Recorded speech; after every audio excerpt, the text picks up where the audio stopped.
In the absence of the best tools, we make the best of the tools we have.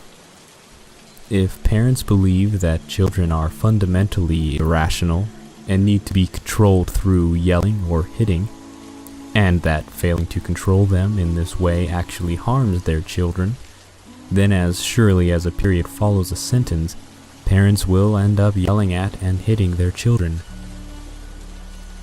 If people believe that without coercive government redistribution of wealth, the poor will die in the streets, then they will generally vote for the welfare state. A man rarely uses a barrel as a boat, unless it is the only flotation device available. We all have to make decisions in society, both individually and collectively. We need our children to learn self-restraint and conformity to sensible rules. We need to negotiate chores, vacations, finances, and parenting in our marriages. We need to decide how to use the coercive power of the state to best organize society in the long run, or whether to use it at all. We all have to make decisions every day, all the time.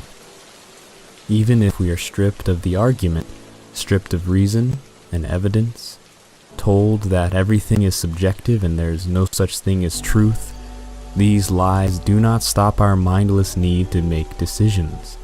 All they do is force us to make those decisions without reason or evidence. We can drive with our eyes open or closed, but we cannot stop driving. We are going to be making journeys as a species. We can never stop making journeys. Our only question is whether we make our journeys blindly or with maps and satellites and GPS feedback. In the absence of the argument, we resort to tricks and intimidations and seduction and force and manipulation. All the hell-sent baggage we must sort through to get things done in a world that does not respect the argument. Parents need their children to stop hitting, start sharing, and eat their vegetables. In my own experience, this is best achieved through peaceful negotiation, generous parenting, patient explanation, consistent integrity, and continuous examples of parents eating vegetables themselves. The behavior of children mirrors their environment. No one teaches children every word they know.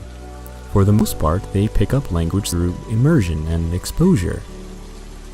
If you want children to do something, do it consistently yourself. If you want children to not do something, consistently don't do it yourself. However, the endless lie that children are irrational and emotional and prone to wanton acts of self-destruction, that they throw tantrums without cause and are monsters of couch-surfing, sugar-seeking, screen-staring immature appetites who need forcible restraint and aggressive parental control, give rise to a brutal form of totalitarian parenting, which in turn gives rise to the perception that voters are like children and governments like parents. If people are not forced to be good, they will be bad. Also, many of the rules inflicted on children by parents, teachers, and society as a whole are frankly irrational. In the absence of philosophy, rather than admit the irrationality of many social rules, adults instead escalate aggression in order to compel conformity. To understand this, imagine the following scenario. You receive a phone call informing you that some horrible personal disaster will be inflicted upon you unless you run into the street and get the first person you meet to say "Flibbertigibbet," and you cannot inform this person of the threat.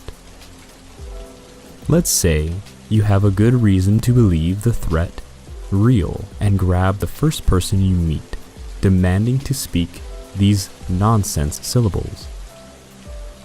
This person, let's call him Bob, will be alarmed, frightened, and recoil from your manic insistence, but you cannot let him escape until he repeats the garbled phrase. What do? Will you offer bribes, threats, pleas? And what if he threatens to call over a nearby policeman? How will you get your way? How will you save yourself? This is the state of the world today. Desperate need, but no arguments. Children are told what to do, but are rarely provided reasons, either because adults don't know the reasons or the reasons simply don't exist. So children are bribed, neglected, punished, threatened, hit, scolded, nagged, all to ensure compliance with the garbled phrases of irrational traditions. This is not to say that all traditions are irrational, but the way we inflict traditions on our children is usually irrational. Children thus learned that size and power and strength must be obeyed, that might makes right, in other words. This forces them to grow up in a world where conflict is generally win-lose, like two flat pieces of paper pushed together on a table. One ends up on top, the other on the bottom. If you want to have your way in this world, you must have power and authority. You must bribe and frighten people into complying with your will. Sadists rise to the top, masochists serve their needs, and moral souls abandon the game. Children learn very quickly that in society decisions are made with manipulation, flattery, and intimidation. And if you want to win in the world, that's what you need to do. Those willing to threaten and bribe get their way, while those who don't get plowed under, exploited, robbed, bullied, and mocked. In this world there are farmers and livestock. Resources flow to the most aggressive and manipulative, and away from the cautious and thoughtful. Vanity and megalomania rule the world. Humanity and rationality make you a slave. Bullies who cause trouble are transformed into victims, while their actual victims are labeled oppressors and exploited. Society jeers at the reasonable and cheers aggressive hysteria.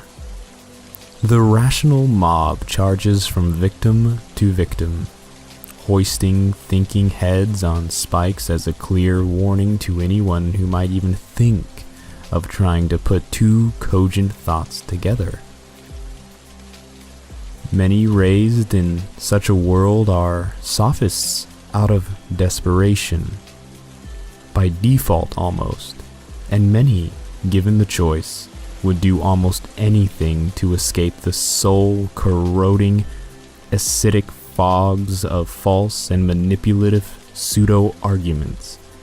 In other words, sophistry.